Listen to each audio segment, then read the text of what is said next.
Welcome to this series of lectures where we will be discussing this amazing human body that we each live in and its ability to heal itself. You see, the human body was designed to heal itself, and it will heal itself if you give it the right conditions. Just as my orange tree will give me beautiful oranges if I give it the right conditions. And so we'll be discussing those conditions this week. I will be talking about your body, its ability to heal itself, how and why it heals itself. But before we go there, I would like to first address the most common theories on why human bodies get sick, why human bodies are not healing. And I think you'll agree with me, there is a lot of sickness on the planet today. To do that, we need to go down to the cell. You see, we are just a bunch of cells. There are approximately 100 trillion cells in the human body. We have eye cells, we have muscle cells, skin cells, bone cells, brain cells. And to understand how the human body heals itself, we need to go down to the smallest component, which is the cell. Right down in the middle of each cell is the DNA. The DNA is the genetic code. It's inside the nucleus, and it's the genetic code that determines whether you or I have blue eyes or brown hair or straight hair or curly hair. Nothing will ever change that. But in 1953, headlines in the newspaper stated secret of life had been discovered.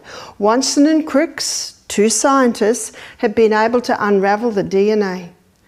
That genetic code inside every cell. Did you know that if you pull that DNA out, it's 2 meters long? Let's have a look at the DNA. I think we've all seen illustrations of it. 23 chromosomes from our mother. My mother's chromosomes determine I have blue eyes. 23 chromosomes from our father. My father's chromosomes determine that I'm short. That at 61 I still have brown hair. We do it with each other, we do it with our brothers and our sisters and our children and our aunts and our uncles and our grandparents.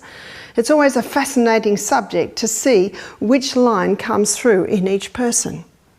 When you address that DNA and look what it's made up of, the crossword bands are made up of amino acids.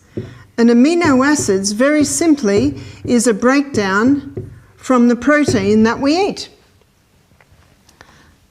It's like a veritable library, this DNA. And if you were to put all the information into alphabetical language, it would fill 1,000 pages with 1,000 books and 1,000 letters on each page. That's incredible, isn't it? What about the outward strands? They're made up of polysaccharides. Polysaccharides simply means many sugars. And basically, polysaccharides is in just about everything that we eat. Our grains, our legumes, our nuts, our seeds, our fruits and vegetables, many sugars. And the substance that glues these amino acid strands to the outside bands of the polysaccharides is minerals. And the food that is the highest in minerals is vegetables. And the vegetable that is the highest in minerals is your dark green leafy vegetables. Hippocrates, called the father of medicine, he made a statement that's often quoted. He said, "Let food be your medicine and medicine be your food." And he did not know about the DNA. He did not know that our very food makes up our DNA. And when I look at some supermarket trolleys, I think, how will their DNA ever remake them properly? Because the very nutrients required to make this DNA are deficient. Are deficient in your foods that are deficient, like all your fast food. But foods that are grown in the ground and eaten very quickly after they've been picked are very high in these basic things. We are constantly being remade, and we're being remade according to the DNA. Did you know that our eye cells are remade every 1 to 2 days? That's why if people have eye surgery, it's usually day surgery. They heal very, very quickly. The next quickest are the cells that line our gastrointestinal tract. They're remade every 3 to 5 days. We've got a new skin every month. Where does the old skin go? That's why we vacuum the floor. That's why we change our clothes and wash them. That's why we change our sheets, because our skin cells are constantly shedding. We have new bones about every 3 months. We have a new liver about every 6 weeks. So we're constantly being remade. I think it takes approximately 2 years. After 2 years, we have a new body. I used to say to people, you've got to look after this body. It's the only one you've got. If your car breaks down, if it starts to rust, it doesn't work anymore, you can get a new car, but you cannot get a new body. Well, I've changed my mind. I've changed my mind upon realizing that this body is constantly being remade, and it's being remade according to the genetic code inside every cell of the body. You see, the 2 most common theories on why people are sick today is the gene theory and the germ theory. And at the moment we're pursuing this gene theory. What I'd like to do is I'd like to show you how a new gastrointestinal tract cell is made. And when you understand how the new gastrointestinal tract cell is made, then you begin to understand why people aren't healing. Let's have a look. All the information is in the DNA on how to make a new gastrointestinal tract cell. Did you know that inside every cell in the body is all the information on how to make a totally new body? But in the gastrointestinal tract, we don't want the information on how to make a new liver cell or eye cell or bone cell. And so all the information that we need is literally switched on, and all the other information is switched off. A photocopy is made, it's called RNA. RNA is a photocopy of all the information on how to make a new gastrointestinal tract cell. And it comes down to another part of the cell called ribosome. And ribosome is the little factory where the new cell is made. So RNA comes down into ribosome and the new cell starts to be made. Brick upon brick, the new cell is being made. What are the bricks? The bricks are amino acids. You probably have heard that amino acids is the building blocks of the body, and that is true. What is the glue that glues the amino acids together? It is minerals.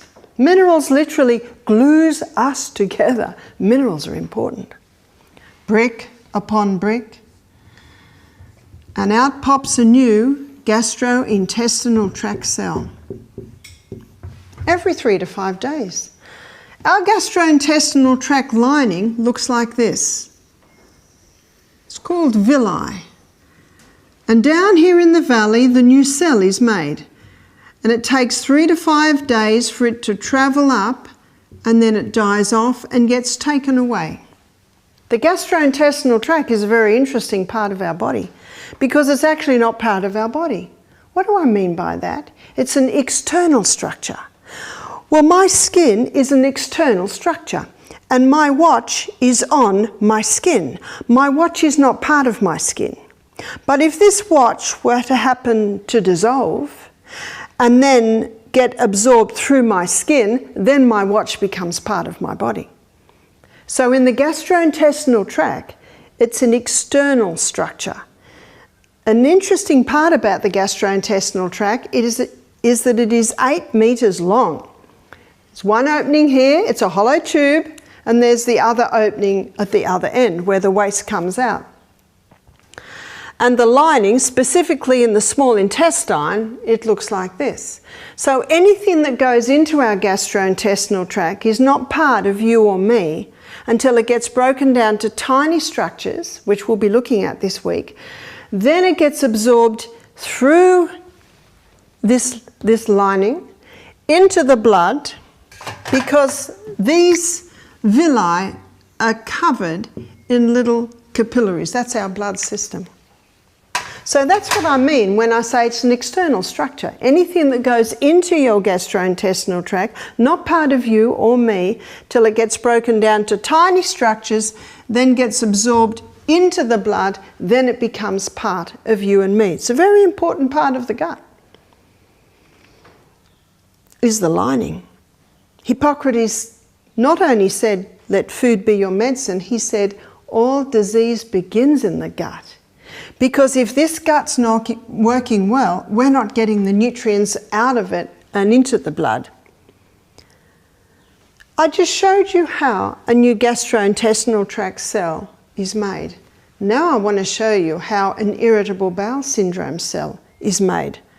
Because, by the way, if the cells that line the gastrointestinal tract are remade every 3 to 5 days, and we've just declared that this is so, and your anatomy and physiology book will declare it too, how come someone with irritable bowel is not healed in, let's be generous, 2 weeks? Is it a very reasonable question? Yes, it's a very reasonable question. So what I'd like to do is I'd like to show you how a new irritable bowel syndrome cell is made.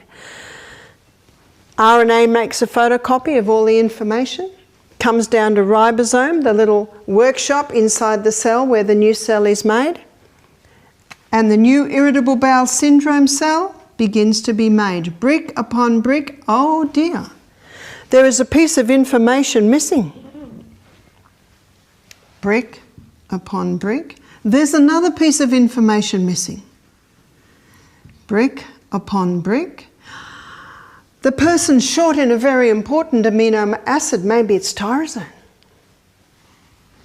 Brick upon brick. Oh dear, they're short in magnesium, a vital mineral, used for over 400 different body functions. It's looking very sad, isn't it? And out pops a new irritable bowel syndrome cell. This is the irritable bowel syndrome cell. Every 3 to 5 days. That simple illustration, I have just touched on quite a few areas that give the reasons why people aren't healing. In that simple illustration of how a new gastrointestinal tract cell and a new irritable bowel syndrome cell is made, we touched on that. What I'd like to look at now is why. Why is there damage in the DNA? Especially when you realise that there are enzymes that are constantly threading up and down those strands, and their role is to heal any glitches. But if the person's not eating the nutrients required to make those enzymes, we're even missing those. You see, what should be on the tip of our lips is always why. What did Julius Sumner Miller always say? Why are these things so? He was quoting Sir Isaac Newton's third law of motion, that to every action there is an equal and an opposite reaction. There is always a reason. Rudyard Kipling, very famous poet, he wrote a whole poem on this. I'll give you the first stanza. He said, I have 6 trusty serving men. They taught me all I know. Their names are what, why, when, where, how, and who. Do you take your 6 trusty serving men with you everywhere you go? Proverbs 26 verse 2, it states that the curse, causeless, shall not come. In other words, no problem happens without a cause. So we've got a big question mark here. Why? Why is there damage in the DNA? Today, research is showing that 92% of DNA damage is caused by mineral deficiency. How could Australians be mineral deficient? Australians are even eating cos lettuce today. I say that because 20 years ago, Aussies only ate the white heart of the iceberg lettuce. Jamie Oliver's done a lot for Australian cooking, hasn't he? He's introduced a lot more greens. You see, the greens are the highest source of minerals of any of the vegetable kingdom. What we have to do is have a look at how those vegetables are grown. The soil is used over and over again. Every organic gardener knows that if he grows a crop in his soil, he cannot put another crop in that soil until he replaces all the minerals that the previous crop took out. So what's happening is plants are being grown over and over and over in the same soil. And they're not going too well, so superphosphate's put in the soil. Superphosphate kills the microorganisms in the soil, and they are the ones that are responsible for pulling the minerals out of the soil and into the plant. So now the plant's deficient, even though it might look good, didn't taste any good. And all the bugs attack that plant. Notice the plant that the bugs attack, the wheat plant. So the gardener sprays the plant to kill the bugs. Then the plant's picked too early. Then it is stored too long. And then the last few minerals that may have been left in, say, the broccoli, when they're cooked in a saucepan and the person throws the water out, there go the last few minerals. How does that broccoli taste? If you had a blindfold on, you wouldn't even know it was broccoli. Have you ever eaten an apple off a tree? The taste is amazing. You know what you're tasting? Minerals. I was on a plane one day and I got an apple. I was quite excited. An apple on a plane, that's exciting. I took a bite. Oh dear. If I hadn't known it was apple to look at, I wouldn't have known what I was eating. There was no flavour at all. This begins to explain why a lot of people, when they cook, they go to the MSG, they go to the stock cubes, because the food that they're eating does not have the flavour. You want high flavour food? Grow your own, and grow it in well mineralised soil. Obviously, when people live on fast food that is totally mineral deficient, they're going to be mineral deficient. But we're finding people today who are even eating a lot of fruits and vegetables and are finding out that they're mineral deficient, and it's because of the way that they're grown. So that is one of the reasons, and as you can see by what the research is showing, even 92% of DNA damage is being caused by mineral deficiency. We've lost the glue that's gluing us together. Chemicals. It is estimated 30,000 new chemicals are introduced to mankind every year. You have no say over the neighbour, but you have total say over what is in your house. Make a decision to become chemical free and go for organically grown fruits and vegetables as much as possible. Be cautious about what some of the things that are in the supermarket. We had a pest control man do our program. He said to me, there are things in that supermarket that I'm not allowed by law to use. What would they be? Some of those oven cleaners, some of those bleachers, they're very toxic. As we go through this series, I will be showing you alternative ways to keep your house nice and clean. One form of chemicals, not often seen as such, is drug therapy. Drugs never cure disease, they just change the form and location of the disease, and I'm referring to their side effects. Now, if someone's been on say, antidepressants or cortisone drugs for many years, I do caution you must not stop them straight away. It's important, if you are on any medication, to find someone who can work with you to show you alternatives and slowly come off them. It can be quite dangerous to stop them outright. Genetically modified foods. Genetically modified foods cause cancer because genetically modified foods are a result of the DNA of two species being spliced together. For instance, the DNA of an Atlantic salmon with the DNA of a tomato spliced together in the hope that a tomato will be created that will grow in the snow. But actually they don't usually result in that, and there's this huge grey area. They do not know the full effect on human beings, but what is known is the substances that are broken down in the body after eating genetically modified foods are not known in the body and have the ability to tamper and even damage our DNA. Electromagnetic field excess. We are electrical people. We have a spark of electricity in every cell. Our nervous system specifically is our electrical system. electromagnetic field has the ability to tamper or interfere with your electromagnetic field, causing damage at the cellular level, even at the DNA level. In humans, they are 10 hertz. That's the electromagnetic field in humans. And that's, I think it's 10 revolutions per second. And with huge power lines, you often get a 50 hertz, and it's well known to cause damage at the cellular level. The farmer knows that he cannot let his cattle graze under those huge towers because stillborns will be a result, even deformities in the little calves. My children used to like going up to the huge towers. It was about 1 kilometre away from where we lived when they were little, or when they were adolescent, and they would find everlasting daisies with 5 centres. They would find all this mutation in plant life underneath these big electrical towers. So if these towers have the ability to tamper with the DNA of plants and the DNA of animals, what about the DNA of humans? Absolutely. It was never allowed that houses could be built under those huge towers, but I see in housing states today they're there, and they are a contributing factor to damage of the DNA, even to contributing to disease in the human body.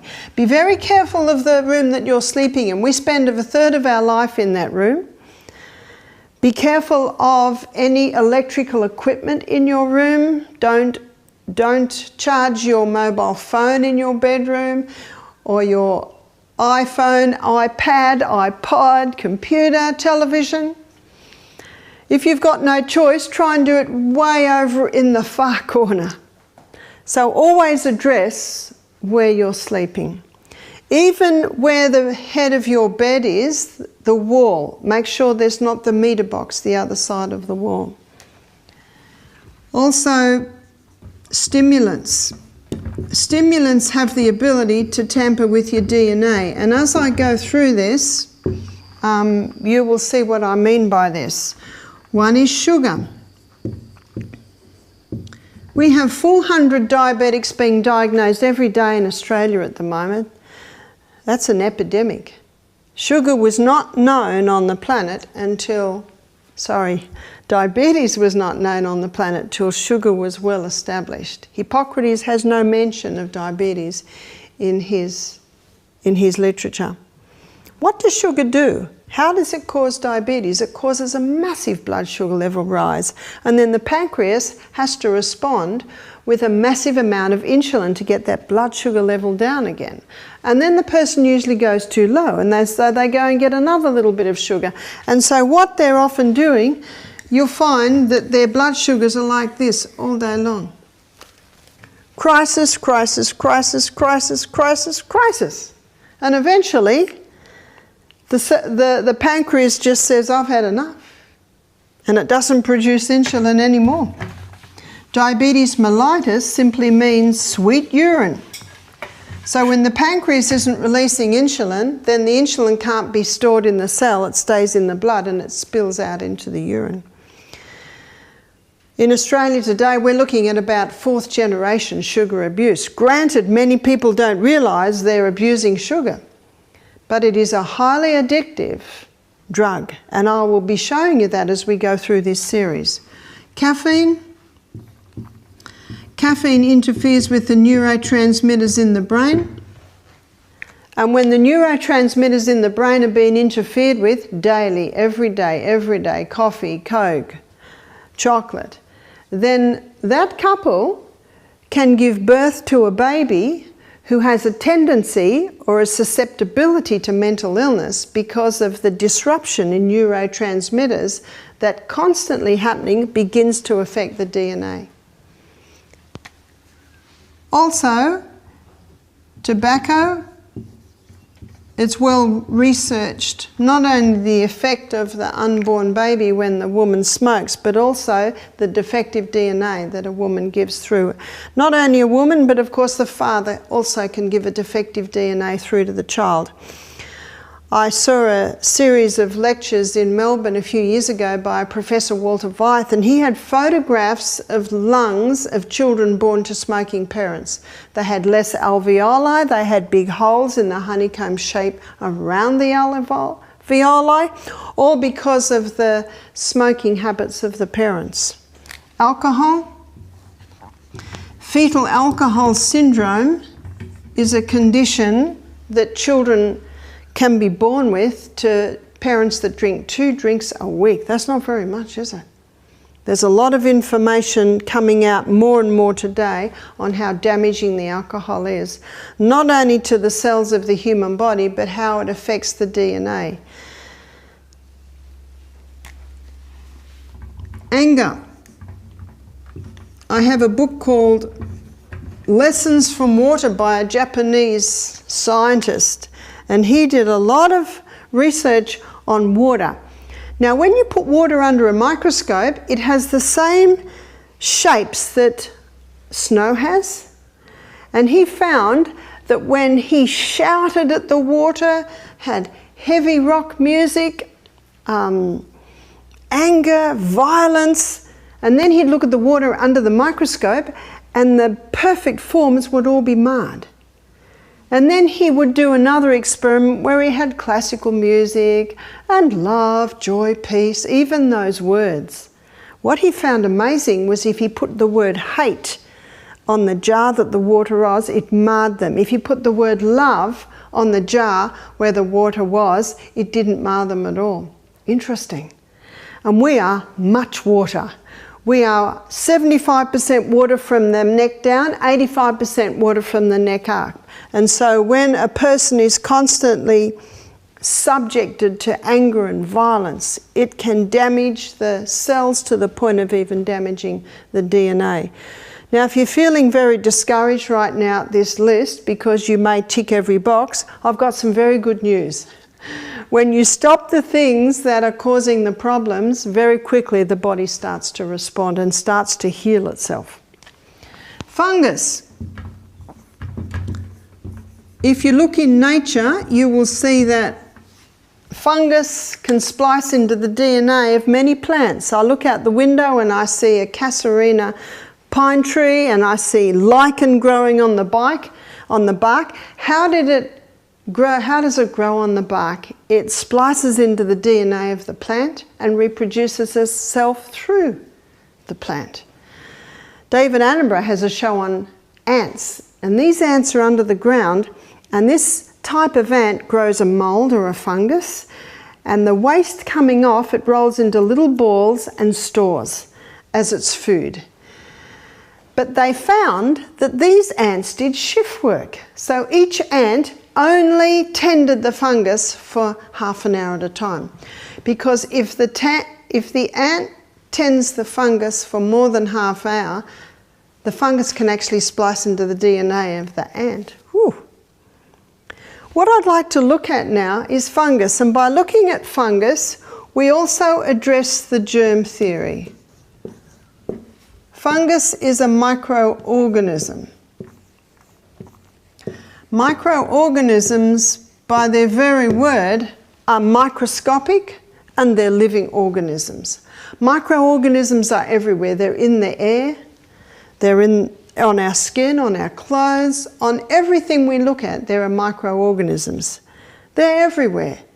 They're inside the human body. There are 10 times more microorganisms in our human body compared to cells. And the largest concentration is found in the gastrointestinal tract. There are 10 times more there than anywhere else in the body. And whenever cell damage happens, these microorganisms have the ability to change roles. You see, if the environment changes, their role changes. And whenever cell damage happens, these microorganisms now become the cleanup team. One microbiologist said to me, we call them the garbage collectors because that's their role on the planet. So that's what the microbiologists call bacteria. It's an opportunist organism, and the more filth you find, the more bacteria that you will find. As the environment changes, the bacteria changes roles, or the microorganisms change their roles. And they go from being the garbage collectors to being the exterminators, which is your yeast and your fungus. We find them very busy on the rainforest floor, don't we? They're exterminating the matter on the rainforest floor. As the environment changes, they change. They now become the undertakers. And undertakers are taking away dead things. Their name is mould. That's what it does. And it's not long after the mould stage that the matter is now brought back to dust. And what does the preacher say at the funeral? Ashes to ashes, dust to dust. He's referring to what's about to happen in that coffin. Did you know that they're talking about recycling graveyards? Because everything's just back to dust. I don't think they'll ever get away with it because of the memory that people have. But what I have drawn for you here is the cycle of life, or the carbon cycle. A basic law of science states nothing's created and nothing's destroyed. It just changes form. It's the cycle of life. And when you think about it, if a kookaburra dies in the bush, what happens to it? It's brought back to dust. Now out there in the bush, dung beetles, worms, scavengers, blowflies, they all help with the process. There was a contemporary at the time of Louis Pasteur who made the germ theory famous. And this contemporary, his name is Antoine Beauchamp. Antoine Beauchamp, 6 times professor, this man. And he did not believe, as Louis Pasteur did, that germs cause disease. He said, no, germs don't cause disease, they're the result of unhealthful conditions. And this cycle of life that I've just drawn you reveals that. One day Antoine Beauchamp got a dead cat, he wrapped it in an airtight container, he left it for 4 months. He came back after 4 months, he opened the container and it was full of dust, maybe a few burns. What brought cat back to dust? It's an airtight container. The microorganisms that were a living part, an active part of living, running cat, upon death of the organism, and basically that's the ultimate cell damage, these microorganisms took their suit of clothes off, so to speak, put their rubber gloves and apron on, and became the garbage collectors. As the environment changed, they became the exterminators. As the environment changed, they changed, down to the undertakers, until eventually their task had been completed of bringing matter back to dust. These are the players in the cycle of life. These are the performers in the cycle of life. We need to know this, and we need to work with this. Antoine Beauchamp got the dust from the dead cat. He put it under the microscope. It was alive with microorganisms. They'd finished their role of bringing matter back to dust. Now they're waiting in the dust, ready for their next job. And isn't that why we use compost bins? I've always had 3 compost bins. One I'm adding to, one is sitting, and one I'm taking from. How do I know when it's ready to be taken from? Because I put my fork in and all I see is dirt. And I smell it and it smells like dirt. If it doesn't, it's got a bit of work to do. But I usually know when it's ready because that's when the pawpaw trees come up. That's when the pumpkin plants come up out of my compost bin. Then I shovel my compost into my garden. What am I putting into my garden? Microorganisms. Microorganisms that were part of that apple developing. Then they were responsible for the apple ripening. And if the apple doesn't get eaten, they are now responsible for it rotting. Can you see that? They just change roles. As the environment changes, they change. And it rots down and it's in my compost bin and the microorganisms are still there. Remember the basic law of science? Nothing's created, nothing's destroyed. It just changes roles. And it changes roles according to the environment. Let me show you what's happening in the garden. Let's say it's my celery plant. And these celery plants are remarkable. I've had them for years. And they just keep reseeding and keep coming up. And I put my compost into the soil. What am I putting into the soil? Microorganisms. These microorganisms, now they play another role. They brought the matter back to dust, and now they are responsible for breaking up the heavy metals and the minerals in the soil to make them available for the roots of the plant. They're responsible for the breakdown. They are also responsible for the absorption of those minerals into the plant. But they play another role. They are also responsible for protection. Note those three important roles that the microorganisms play in the plant. Now the plant knows it needs them. And so 50% of the fuel that it makes, according to photosynthesis, it sends back down to the roots to feed those microorganisms. It's almost as if the plant says, please stay, I'll feed you well. Beautiful illustration of taking only to give again. Did you know that the law of service is written on every single plant in nature? They are responsible for the breakdown of the heavy metals and the minerals in the soil and making them available for the roots of the plants. There's the absorption, but they also protect the plant against harmful microbes. Let me take this one step further with you. But before I do, this explains why one organic tomato can have 9 times the iron of a conventionally grown tomato. Did you know that? To look at them, they may look no different. You can certainly taste a difference because of the mineral content.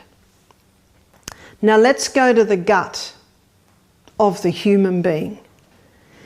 Way down in our gastrointestinal tract, there's a thick turf that covers the lining of our gut. And that thick turf is made up of Lactobacillus acidophilus, bifidus bacterium, microorganisms. Do you remember I said to you earlier that there are 10 times more microorganisms in our gut than the rest of the body? And here it is. It's this thick turf lining. That thick turf lining plays a similar role to what the microorganisms play in the soil. They are responsible for breakdown. They're responsible for the final breakdown of our food. They are responsible for absorption. They are responsible for protection. They're your border protection. How important are they? Are you starting to see that rather than being the enemy, these guys are a vital part of the life force on planet Earth? When we were in utero, our gut was sterile. There were no microorganisms. But when we were born, when we came out of our mother's birth canal, we were literally showered with her microorganisms. I don't know if anyone saw the Catalyst show only 2 weeks ago.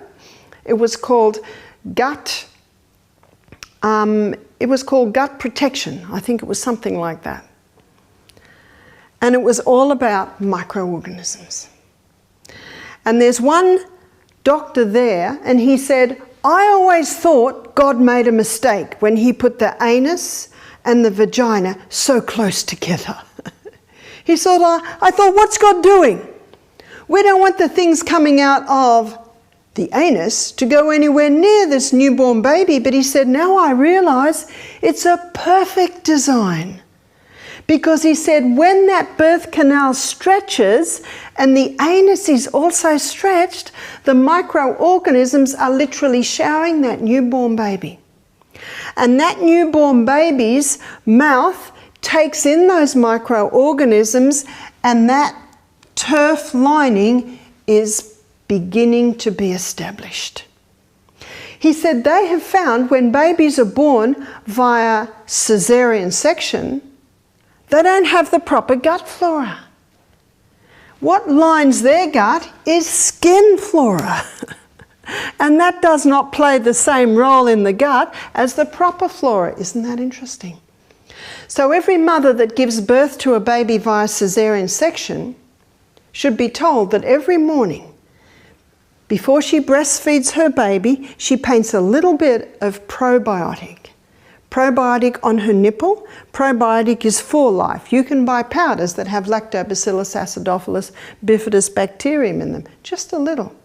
If a woman breastfeeds, then the breast milk also has microorganisms in it.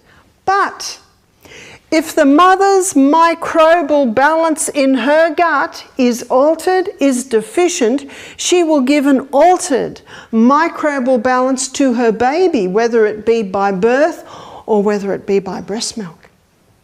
Well, what would alter that? What would interfere with that gut? Antibiotics?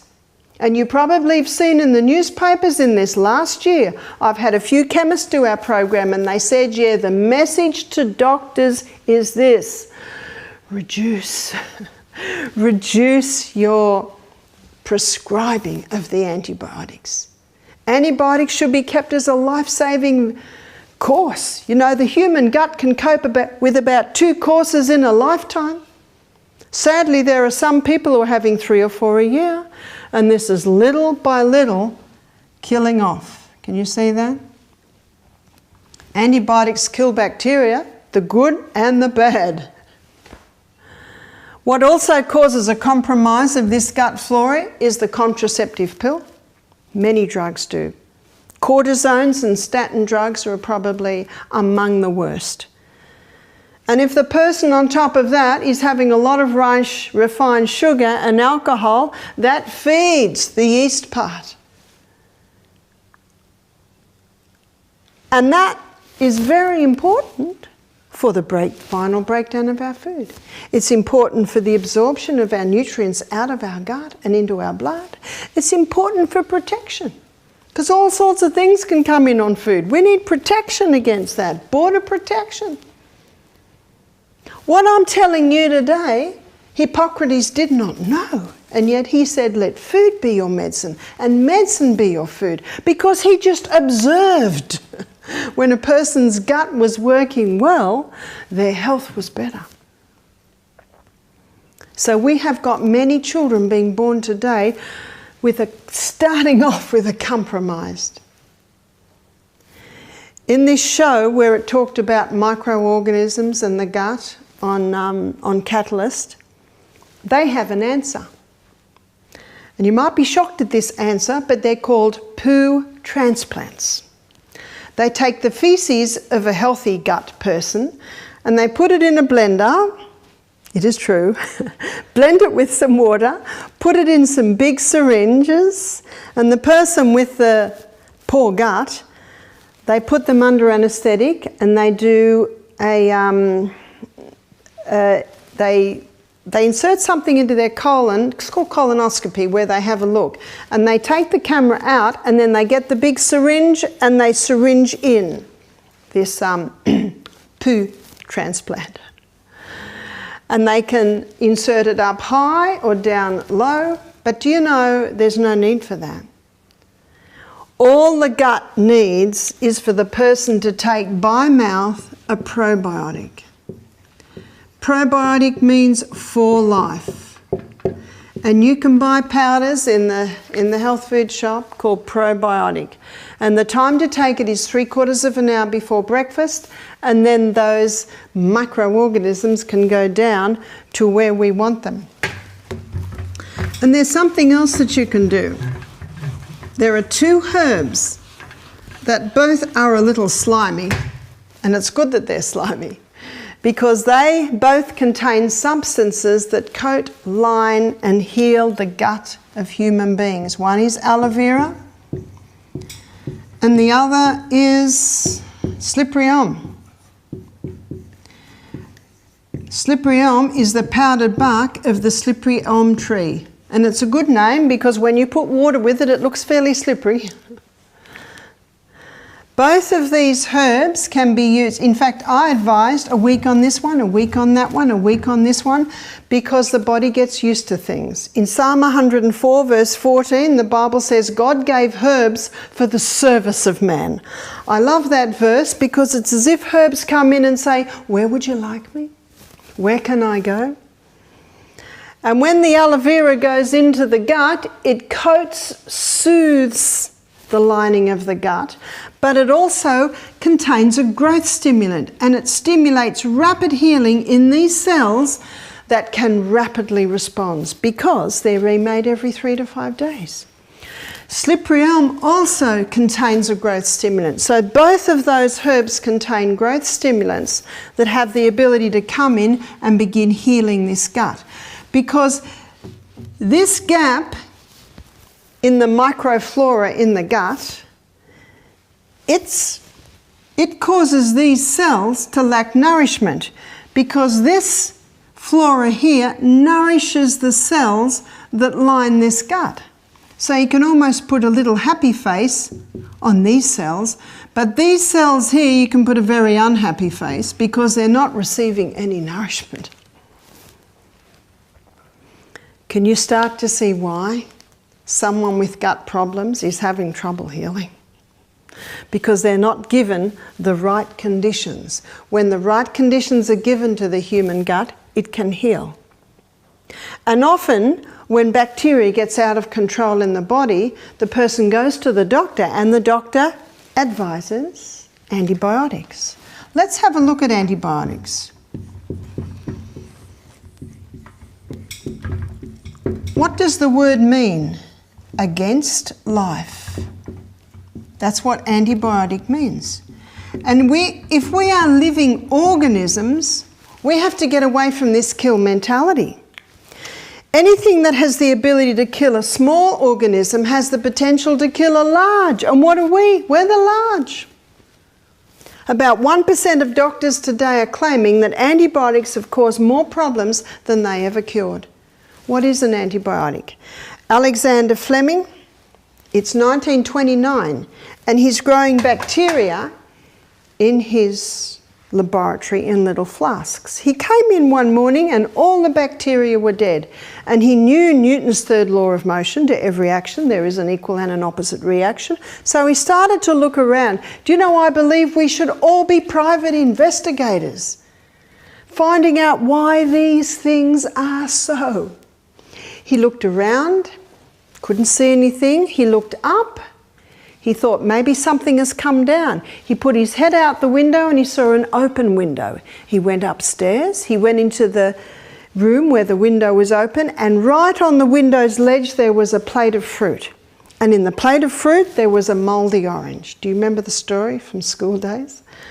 What does a mouldy orange give off? A dust. And in that dust is a highly toxic gas designed to kill off anything that would compete with the mould's food source. There is also its spore. It's as if the mould says, this is my orange and no one else is going to get it. I'll give off a toxic gas to kill off anything that might try and get my orange. What might try and get his orange are the yeast, funguses, molds. So the dust came down, landed on Alexander Fleming's bacteria and killed it. He called the mould penicillium. He called the mould waste penicillic acid. You see, the mould waste is more toxic than the mould. And the mould waste that he called penicillic acid is the penicillin that we know today. Penicillic acid. This one's penicillium. Penicillin has saved the lives of, we could probably say, millions today. Granted. But we've got a problem today, and it's the overuse of the antibiotic and the inability of the health professional to ask, why are these things out of control in the body? And if you don't turn the tap off, you're still going to be mopping up in the other corner. So the smoker has to stop smoking. The people that live in the mouldy house have to get out of the mouldy house. What's the air like you're breathing? Up the top of the board, I have listed the 8 laws of health, or the 8 principles of health. Notice the first one, pure air. No pure air is going into smokers' lungs. I said to a lady who came and did our program, I said to her, do you have any respiratory problems? She said, oh, I get asthma. I said, when did you first get asthma? See, the detective hat has gone on. She said, oh, when I was about 5. I was intrigued by this. Usually if it's a genetic link or a food link, it's happening much younger. 5. Did anything happen at the age of 5? Oh, we moved into another house. And she said, when you presenting here today, Barbara, I just thought of it. She said, in the corner of the lounge room, in the carpet, mushrooms used to grow. Aha. What's the air like that little girl's breathing in? Why are there mushrooms in the corner of the lounge room? Obviously there's some sort of water damage, because mould will be found wherever you've got still air, no sun and moisture. Remember, they're just opportunist organisms. Antibiotics should be used only as life-saving resorts. And one of the reasons doctors are being told, please reduce your prescribing of the antibiotics, because this person gets really sick and they're not working. And we're getting drug-resistant organisms happening today. Why? Because as you can see by my first illustration, they change. They adapt. You throw some poisons at them, they get knocked off, and then what do? They adapt. That's what golden staph is. Basically nothing will touch it medically. Florence Nightingale knew this. Florence Nightingale, very famous nurse.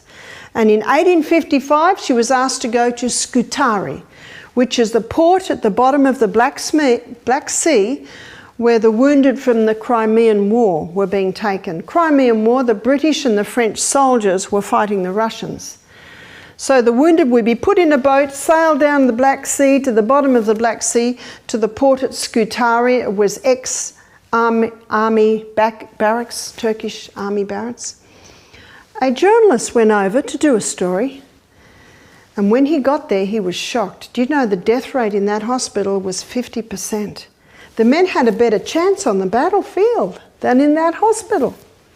He went back to England, headlines in the newspaper, did we raise our young men to rot in that hospital? So very quickly the British government sent Florence Nightingale and 35 nurses to Scutari to see what she could do. When she arrived, the doctor said, you're not coming in here, this is men's business. This isn't for women. So Florence Nightingale went to the kitchen. The kitchen was filthy. The food was big vats of water with bits of rotten meat in it. That was the food. Body cannot heal without nourishment, as you can see by this DNA, as you can see by how the new cell is made. We need nourishment. So she sent a telegram to her father. She believed she would get into that hospital. So she sent in the telegram. She said, Father, I want a shipload of clean mattresses, clean linen, clean bandages, bedclothes, scrubbing brushes, and a cook. 2.5 weeks later, another shipload of wounded arrived, 1,200 more wounded men. The hospital was already brimming. See, there was raw sewage in the corridors. It was putrid. So the doctor said to Florence and her nurses, all right, you can come in. And the first thing she started to do was clean. Scrub and clean. Now that was 1855, November. Within 6 months, the death rate was 2%. In fact, only by March, the death rate was 10%. What did she do? She just turned the tap off. She made nowhere for these guys to live. She turned the tap off. It's a very important story. This is 80 years before the discovery of antibiotics. Remarkable results. When she came back to England a few years later, they hailed her as a heroine. She was on the boat. She got an idea of what was happening. She changed her name to Jane Smith, went down the back gangplank and went home. Her family said to her later, "Why did you do that?" She said, "I am not a heroine. All I did was increase hygiene, sanitation and nutrition." Did everyone get that? Increase hygiene, sanitation and nutrition. She said, "That's all I did." Last program, a man said to me, "Well, why did she know and not the doctors?" I said, "That's a very good question." You see, Florence read her Bible. Have you ever read in Leviticus the cleanliness rules that God gave Moses around the Israelites in that desert? There were strict cleanliness rules. If they wanted to go to the toilet, they had to go outside of the camp. This is several million people. And they had to dig a hole, and when they'd finished, no one would know that they'd been there. And if someone died, they had to carry that person out of the camp and bury them. And the men that carried him out of the camp, they could not go in the camp, back in the camp for 3 days. They had to wash their clothes, they had to wash their bodies. Strict cleanliness rules. There's nowhere for these guys to live in that camp. You've just got to turn the tap off. And when Florence Nightingale read of Louis Pasteur's theory that germs cause disease, she said, "This is the theory of a man of a very unstable mind." And she said, "And anyone who believes it is equally unstable." Did you hear that? Germs don't cause disease. Germs are the results of unhealthful conditions. Can you see that? If germs do cause disease, all we need is more drugs. Have we got enough drugs? We certainly have. No, we've got to stop. We've got to go back. We've got to have a look at what these guys are, what their role is in the human body, what their role is on the planet, and more importantly, what their role is in the gut of the human being. I'm not against antibiotics. They have saved lives, they will continue to save lives. But please use them only as a last resort. My son James, at the age of 35, went to the doctor because his elbow was all swollen. The doctor said it's bursitis, that's inflammation of the bursa. Take this antibiotic. James stood up and said, "I've never taken an antibiotic in my life and I'm not about to start." He went home and rang Mum. Mum said, "Inflammation of the joint. Grate some ginger, put it into a little pack and bind it onto your elbow." 3 days later he said, "Mum, it got hot." I said, "It will if there's inflammation. Just do it for about 5 hours a day." And it went away. How often would have that happened to that doctor? How many 35-year-old people? James is 37 now and he still hasn't had an antibiotic and he's still alive. As we go through these meetings, I'm going to show you how you can be your own doctor. You see, I believe everyone should be their own doctor because only you know how you feel, only you know what you've been through, only you know how your body responds or reacts to different things. And I'm always listening to see what bodies do. And we always here at our health retreat, we adjust. Too many juices, we'll give you less. Not enough juices, we'll give you more. My ankle hurts, let's put the detective hat on and find out what happened to that ankle. You see, if you don't do that, if you don't turn the tap off, you'll never stop mopping up. If you don't find the cause, you will never actually have a cure. The human body was designed to heal itself, and it will heal itself. Tiny little 2-letter word. If you give it the right conditions. And as you can see by my presentation, we've got to give the body the right conditions starting in the gut. So we've got happy faces, border protection's working well, just re-establish that gut and from there come out. When I was 20, I got a book called Back to Eden by Jethro Kloss. It was my first health book. And I was reading through it, and every ailment, he talks about working with the gut. And I thought, what is this? I now understand why.